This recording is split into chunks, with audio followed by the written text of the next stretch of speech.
Hello friends, welcome to today's video. So today we'll be discussing the chapter 11 of the book Aviation and Business Management. In this video we'll be discussing the concept of human factors. This principle of human factors is a bit new to management. Most of the times these are ignored and they are neglected. But then with the emerging hu-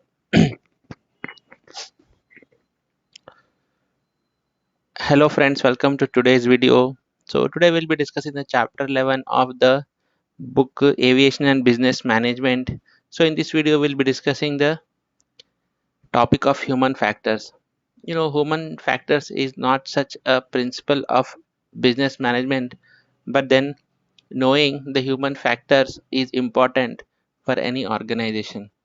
Most of the time, these are neglected, these are ignored, but then the organizations or the businesses which are performing really well, where employee satisfaction and growth are important, then those organizations will concentrate on the human factors.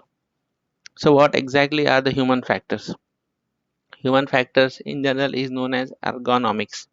So, it is application of psychological and physiological principle to the engineering of design products, processes, and systems.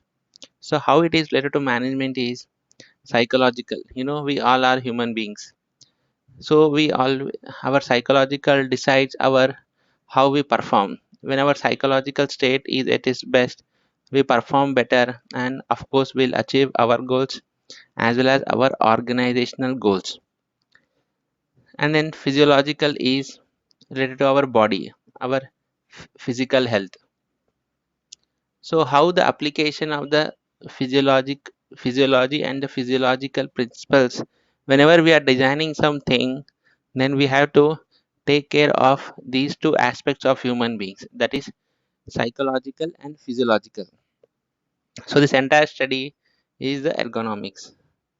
Next, if you come to the definition, human factors here refer to environmental, organizational, and job factors, since humans and individual characteristics which influence behavior at work in a way which can affect health and safety. So in this, human factors, the more emphasis is given on the health and safety of the employee or the humans who are working or the HR team, HR resources, human resources. Because let's say you're designing a product, let's say you're designing a cosmetics which includes some chemicals. Then in that case, what will happen is, since this involves some chemicals, then extra precautions and safety has to be taken care while the manufacturing of these cosmetics is being done. So that includes the safety part. And other thing is psychology.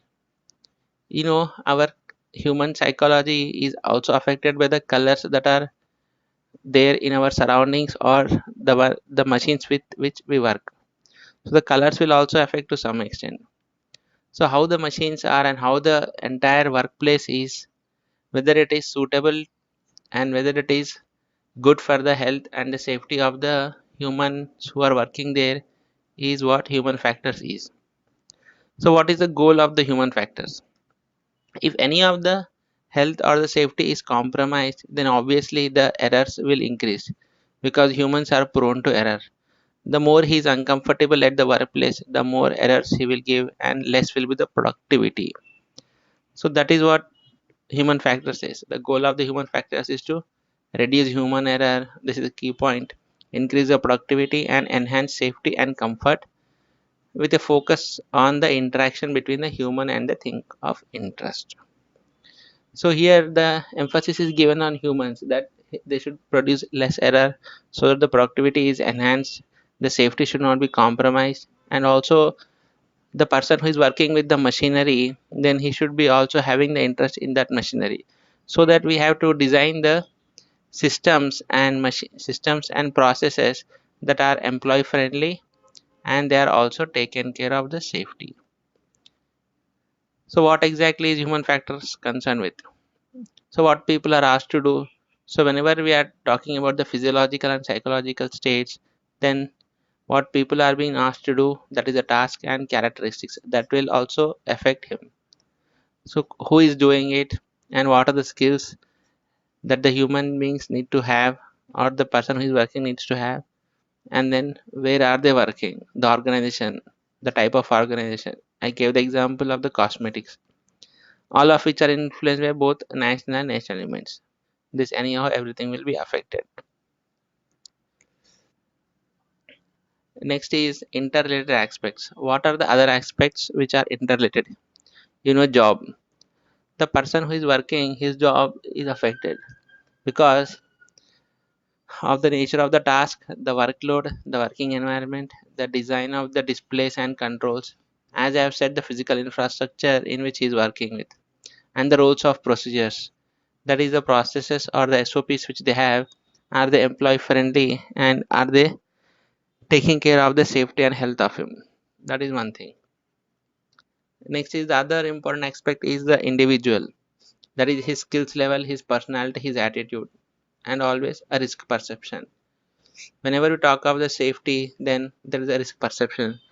A person who is more risk taking, like he like taking risk, then that person will always feel safe, so he will feel safe most of the time. But then a person who is not risk taking, or he wants always to ensure that he's a safe side, then he will not take much risk, so he's always worried about the safety. So there has to be a balance of these two. Since organizations involve many peoples, so the risk taking will vary from person to person. That is, the risk perception will vary. So these affect the human factors. Next is the organization in which he is working. As I have just said, the work patterns. Let's say if the organization is having night shifts only, then the employee health will be compromised. The culture of the workplace, whether it is healthy or not, or there is so much stress. The resources that are there available at his workplace, like if the infrastructure is good, then he will be feeling happy. The leadership, that is his superiors, how they are treating him, and all these factors are there. So these human factors are linked with almost every other discipline: management, bioengineering, cognitive science, psychology, and physiology. So it is the same which I have said about how the type of job is there, the workload the employee having, and all these things. Next is what are the key roles of the human factors. As I have said, we have to reduce the human errors, that is managing the human failures. So whenever we are designing a processes or a system in the organization, then we have to take care of the human factors as well.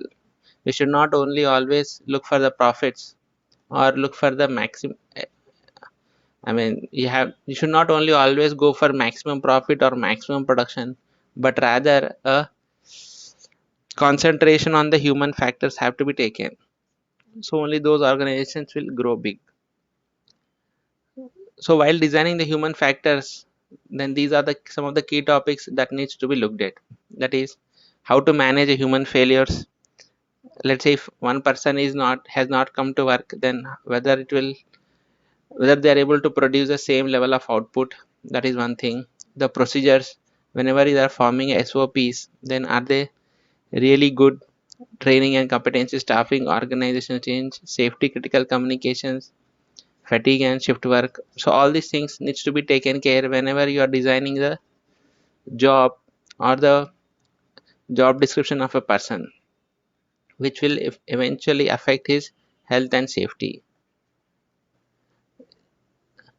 From the exam point of view, this may not be much useful, but then if you are having to go to any interview, if you are highlighting these things, then definitely they will think that you are a good, you are ethical, your ethics are good, and you have a broader perspective.